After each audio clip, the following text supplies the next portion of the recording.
So இங்க ரொம்ப முக்கியமான ஒரு பெரிய பிரச்சனையில விவசாயிகள் இன்னைக்கு கஷ்டத்துல இருக்காங்க.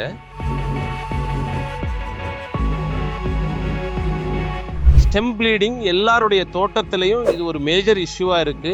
இதை ஒவ்வொன்றாக விஞ்ஞானபூர்வமாக அறிக்கையை நான் கொடுத்துட்டு இருக்கேன்.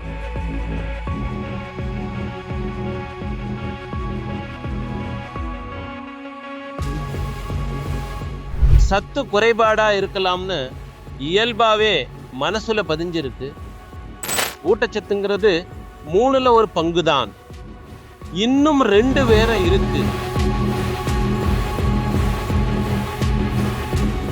வணக்கம் விவசாயிகளே, இன்னைக்கு நான் கடூர் தாலுகாவில் இருக்கேன். இப்போ நான் ஒரு தென்னந்தோப்புல இருக்கேன். ஸோ இங்க ரொம்ப முக்கியமான ஒரு பெரிய பிரச்சனையில விவசாயிகள் இன்னைக்கு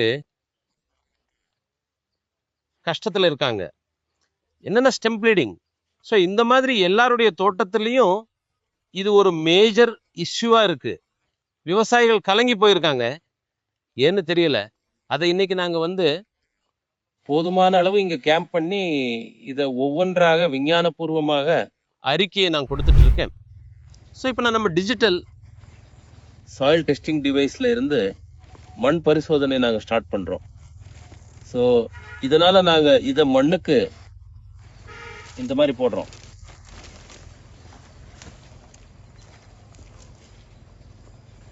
இங்க மண்ணுல ரசாயன குணங்களை நாங்க இங்க பரிசோதனை பண்றோம்.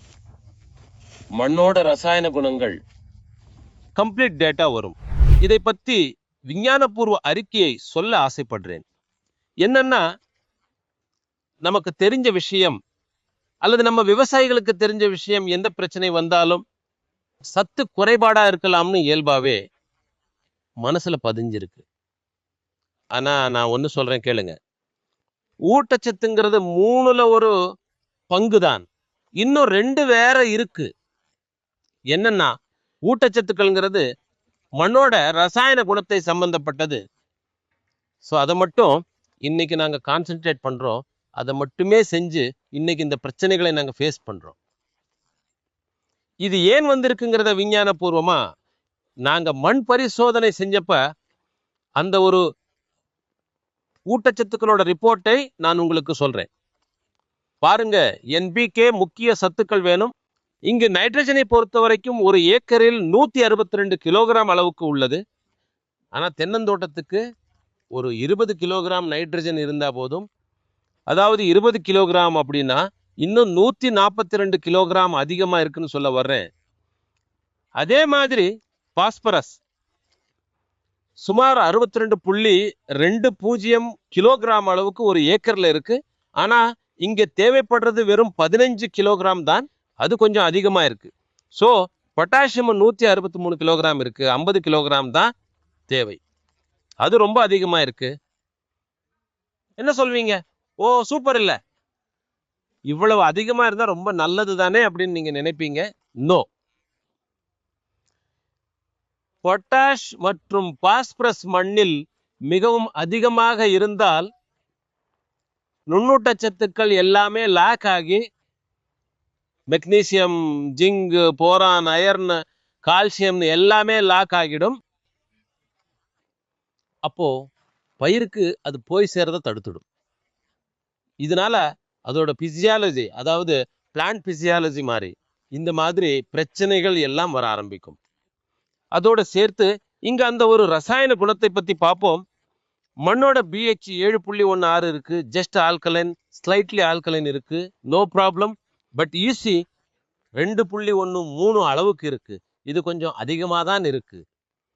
ஸோ எது அதிகமா இருக்கோ அதுதான் இங்க பிரச்சனையா இருக்கு. எப்படின்னா, மண்ணுல ரசாயன குணம் ரிச்சா இருக்கிறதுனால அது மண்ணோட உயிரியல் மற்றும் இயற்பியல் குணத்து மேல பாதிப்பை ஏற்படுத்தி இருக்கு.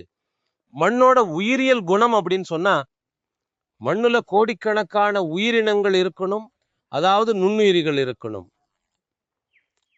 அந்த நுண்ணுயிரிகள் இருக்கா இல்லையான்னு நாம சொல்லணும்னா அங்க மண்புழுக்கள் இருந்திருக்கணும். இங்க மண்புழுக்கள் எதுவும் இல்லை.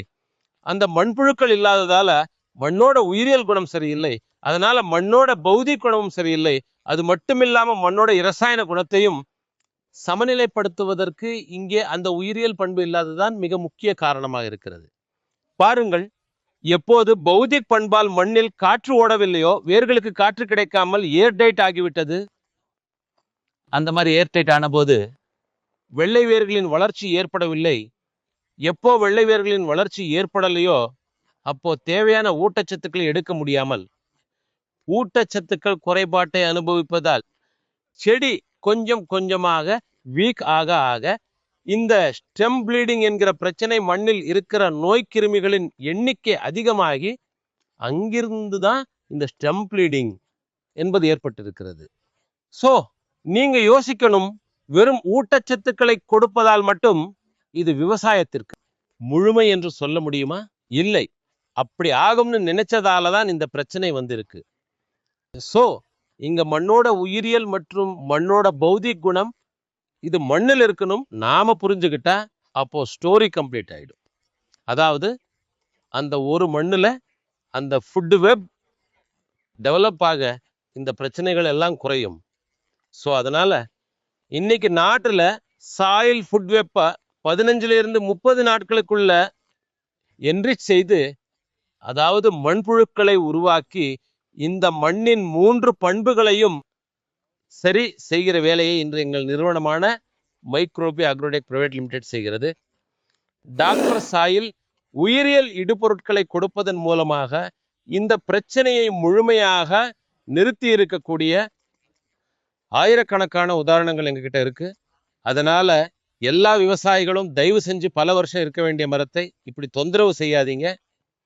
உங்களுடைய மண் பரிசோதனையை செய்து மண்ணின் 3 குணங்களையும் சரி செய்வதன் மூலமாக உங்களுடைய மரங்களை காப்பாற்றிக் கொண்டு ஒரு நல்ல உற்பத்தியை எடுத்து ஒரு மிகச்சிறந்த பயிரை விளைவிக்க வேண்டும் என்று கேட்டுக்கொண்டு என் பேச்சை முடிக்கிறேன்.